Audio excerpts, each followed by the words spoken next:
Hello, नमस्ते प्रिय विद्यार्थियों, आप सभी का बहुत बहुत स्वागत है। आज आप सभी बहुत प्रसन्न होंगे और मैं भी बहुत प्रसन्न हूँ और अभी प्रत्येक भारतवासी बहुत प्रसन्न है कि जिन हमारी माताओं और बहनों का सिंदूर उजड़ा था, आज उनका बदला हमारी सरकार ने बहुत अच्छे ढंग से लिया।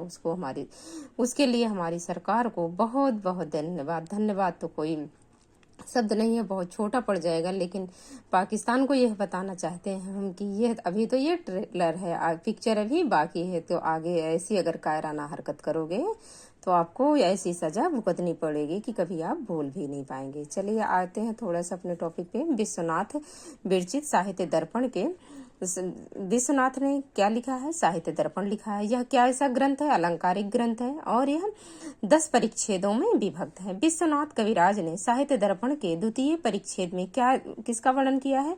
प्रथम में दिया है काव्य का स्वरूप, काव्य का लक्षण, और द्वितीय में वो करते हैं शब्द शक्तियों का परिचय दिया है।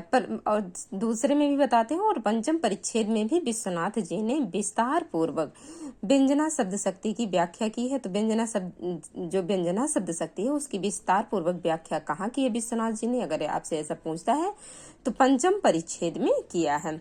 अब हमारे शब्द 3 प्रकार के शब्द होते हैं। कैसे? वाचक, लक्षक, व्यंजक।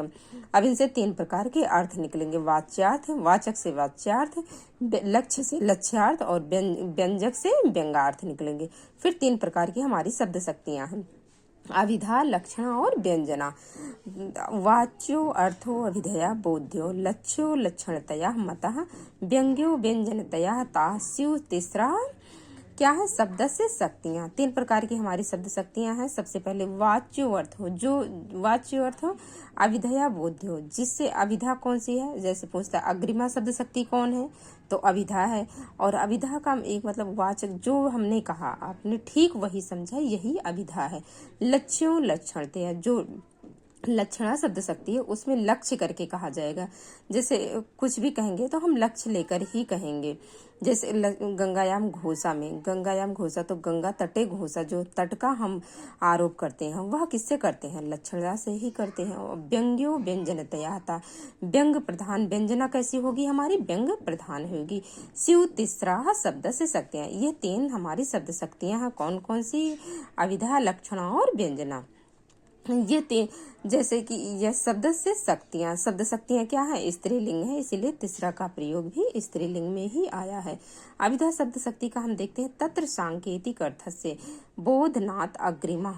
जो हमने कहा, जैसे हमने कहा एक गिलास पानी लो, आपने ठीक वही समझा। सांकेतिक अर्थ से बोधन, जो हमने कहा आपने ठीक वही समझा, यही हमारी अग्रिमा शब्द शक्ति है। या फिर क्या है? अभिधा है। सांकेतिक अर्थ अर्थात मुख्य अर्थ को बताने वाली शब्द शक्ति, जो हमने कहा आपने वही समझा, यही अभिधा है। यह वाचक शब्द एवं वाच्यार्थ से निष्पन्न होता है। अभिधा के अन्य नाम भी क्या है? अग्रिमा, अग्रिम सबसे पहली शक्ति है इसलिए अग्रिमा भी कहेंगे। मुखम, मुख्य है इसलिए मुखम यु मुख्या। सांकेतिक अर्थ, मुख्य अर्थ। सांकेतिक से चतुर्भेद। सांकेतिक अर्थ के कितने भेद हैं? 4 गुण है, जाति, गुण, क्रिया, द्रव्य। 4 प्रकार के हमारे ये हैं शब्द शक्तियों के क्या है? ये अर्थ हैं जो संकेत देते हैं। सांकेतिक अर्थ है 4 प्रकार। सांकेतो गृह्यते जातो गुण द्रव्य क्रिया सूचा। 4 प्रकार के संकेतिक शब्द हैं। मुख्यार्थ के लिए हैं, यह मुख्य अर्थ देने के लिए। लक्षणा शब्द शक्तियां। दूसरी हम देखते हैं मुख्यार्थ बाधे तद युक्तो यया। जिस मुख्य अर्थ बाधे, मुख्य अर्थ का बाध हो और उसी मुख्य अर्थ से रिलेटिव दूसरा कोई शब्द लेते हैं, यही हमारी लक्षणा शब्द शक्ति है। रूढ़ियो, रूढ़े प्रयोजनात्, अर्थात रूढ़ी मतलब प्रसिद्धि, प्रयोजनात् जो प्रयोजन है वह असौ लक्षणा, वही लक्षणा शब्द शक्ति है। लक्षणा शब्द शक्ति को भी अर्पिता शब्द शक्ति भी कहते हैं। अर्पिता लक्षणा शब्द शक्ति के 2 भेद हैं। कौन कौन से? रूढ़ी, प्रयोजन। रूढ़ी अथवा प्रसिद्धि और प्रयोजन, इसके क्या मतलब है, क्या अर्थ है? प्रयोजन है। अभिधा का एग्जाम्पल पूछता है अगर आपसे, तो अभिधा गंगायाम घोषा, गंगा पर क्या है? गंगा पर तैरता हुआ तो गांव नहीं हो सकता। तो गंगा, ऐसा अगर आपने कहा गंगायाम घोषा, तो गंगायाम घोषा के लिए हमें क्या लेना पड़ेगा? लक्षणा लेना पड़ेगा। और मुख्यार्थ का बाद होगा गंगा तट, तो फिर हम लक्षणा से लक्ष्य करके कि हम किसका आरोप करेंगे? तट का करेंगे। तो लक्षणा में गंगा, गंगायाम तटे घोषः।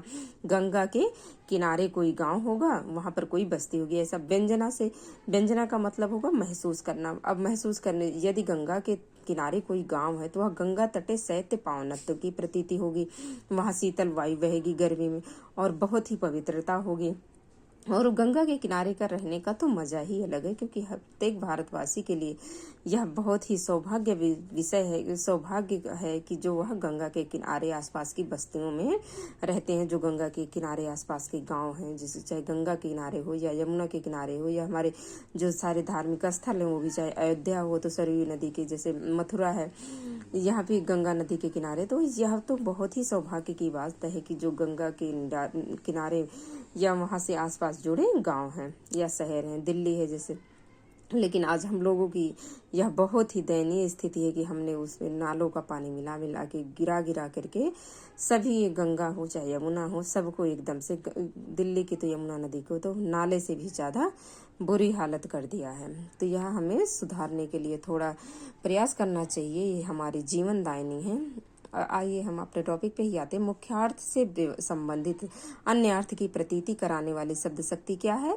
लक्षणा है। लक्षणा का ही अन्य नाम अर्पिता है। लक्षणा प्रमुख द्विविधा। लक्षणा दो प्रकार की होती है, रूढ़ी अथवा प्रयोजन। लक्षणा का अन्य नाम है अर्पिता, आरोपिता। काल्पनिक हम कल्पना ही तो करते हैं, हम आरोप ही तो, जैसे गंगायाम घोषा, तो गंगा पे तो घोष नहीं हो सकता, गंगा पे तो, धारा पे तो कोई नहीं रह सकता, लेकिन उससे जो हम तट की लक्षणा के माध्यम से ही हम तट का आरोप करते हैं, इसीलिए काल्पनिक कल्पना करते हैं। लक्षण लक्षणा शब्द का अन्य नाम जाहत स्वार्थ लक्षणा भी है या अस्वाभाविक भी लक्षणा का अन्य नाम है। ईश्वरानुभविता भी है, अर्थात इसे ईश्वर ने नहीं बनाया है, इसे हमने अपने आप कल्पना की है। तो थैंक यू, मिलते हैं किसी नेक्स्ट वीडियो में नेक्स्ट टॉपिक के साथ।